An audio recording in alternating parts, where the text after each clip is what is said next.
All right, so now we're headed to plot 1. And this is where we're going to put a new stand. I've actually got a stand up here now. I've got a Mountaineer, trophy tree stand Mountaineer. It's a 20-foot ladder stand. I've had it up here last year hunting out. We hunted out of it. By the way, that Mountaineer is so comfortable, man. You will straight up fall asleep in it. So tree knocking, we have Sasquatch running around up here, so we think. All right, so right now we're going by Dave's spot. He's another one of the members, one of the producers of Whitetail Frenzy also. But his spot's over here. He killed a 160-inch buck here. It was the only buck killed on the property last year. So, I mean, the property produces big bucks. It's just a matter of everybody letting the little ones walk. Man, that looks good where we fertilized that, dude. We plan to hunt up here a little bit more. We hunted the first part of bow season here a lot, trying to get one of the big bears that we'd been having on camera, but we didn't see it. We ended up passing on about a 200-pounder that we probably should have shot, but oh well, there's always this year. This year's gonna be different, especially for this YouTube channel. We're not mainly about monster deer.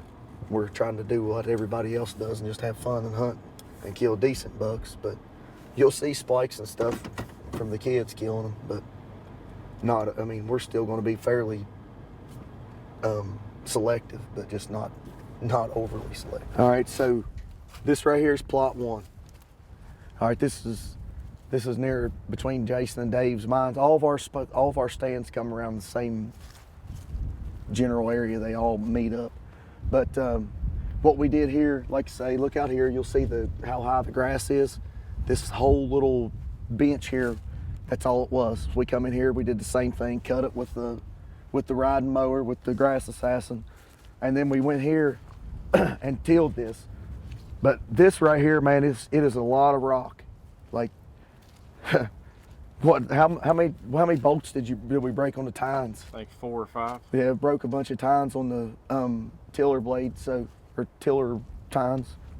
But anyways, we planted this with clover and turnips too. It didn't do as good as the plot 2, but we've still had a lot of activity in here. Dave actually, he got pictures of a couple pretty good gobblers in here, one strutting in here for probably an hour last week.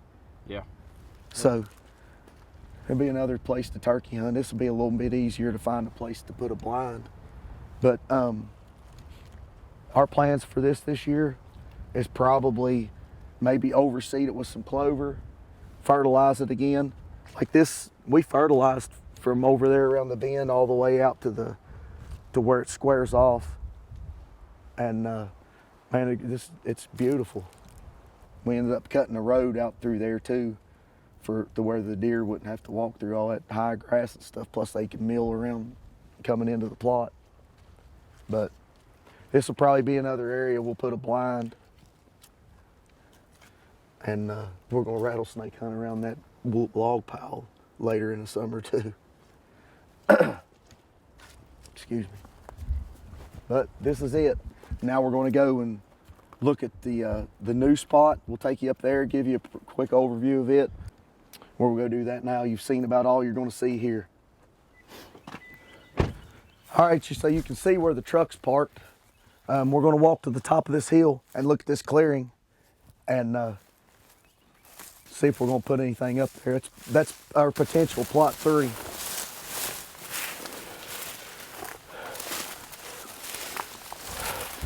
Oh, here's a good trail right here. Where'd you find that deadhead? Right over there near those green bushes. Yeah, look here. Man, there's trails all through all this. That's what I'm saying, man. They have to cross up in here.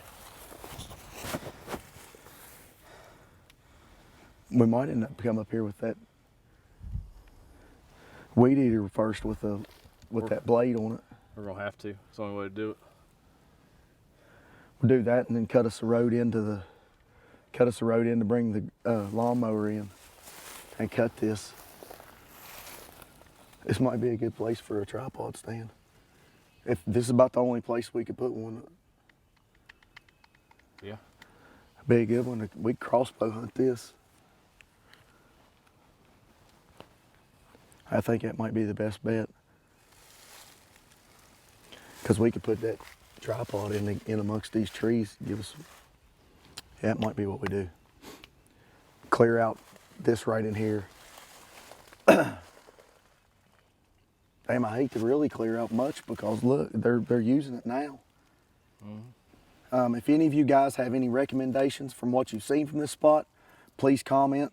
Let us know what you think, because we'll take any help we can get. As we said, we're not professionals by no means, but what we've thought is we're just going to cut everything we can, like all the brush and stuff, leave the trees, maybe plant a little something in here, come in with some Alpha Max supplement, but we're going to walk down to another spot real quick and get out of here because it's getting really hot. But like I said, if you have any tips, anything, help us out, comment below.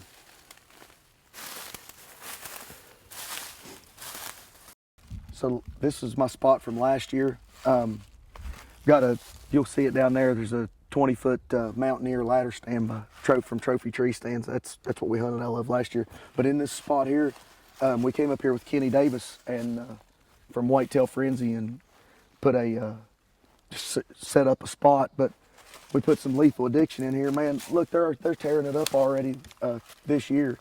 We put some there, and we put a little bit on this stump here. Check this out. Look at this. Look at all the deer hair, man. All down in that hole. They've ate all that out. That wasn't like that. All these, look at the tracks, man. All right, here's that Mountaineer ladder stand. Dude, you don't understand how comfortable this stand is, but we're going to move this stand from this particular area. But like, check how solid this stand is. It's got the bark biters, jaw safety system. Yep. So that lets, once you crank the jaws down, this thing's secure in the tree, so you can get up there and put all of your ratchet straps and stuff on it. Don't have to worry about falling backwards. But safe stand, man. I like the big tubing on the ladder. But the seat flips out of the way. It's a good bow hunting stand. It would be really good for crossbow too with the shooting rail. If you don't want the shooting rail, you can do like I did last year and put it underneath. But if you want to be safe, have your shooting rail up. But all right, so we are leaving where the Mountaineer is. Like I said, we're going to pull that stand.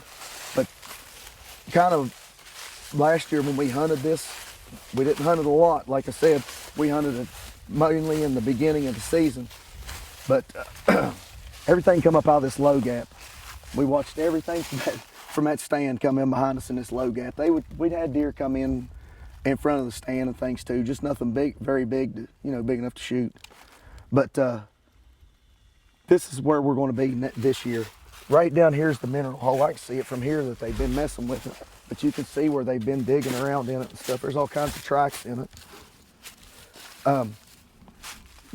The trail comes up out of the holler here. And what they do is, we watched them do it. They go over, there's a bench down here. And it goes around to plot 1. So what I figure is I'm gonna try to get somewhere in here this year and cut them off on these roads, these old tram roads. But we watched a few deer come from off this ridge, off this point, and we walked it last year in, what was that? About November or something, man. Yeah. At the end of this point, it's really, really steep. There's a big rock cliff, and there was a bunch of beds open on the other side of it. So. But the deer that Dave shot actually was in here. It had moved all the way back into here. The morning before he shot it, it was at my stand. All right, so while we was at my other stand, we had some technical difficulties. The camera overheated. It's like 85 degrees outside. But all right, our next update will be the April update for the farm, and then we'll do a couple later in the month on the lease, and then we'll be going right into turkey season, getting our turkey spots ready in our next update at the farm, and hopefully you'll get to see us kill a few gobblers.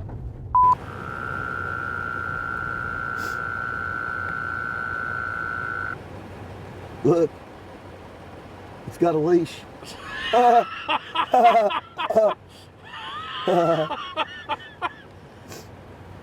Look, there's two more.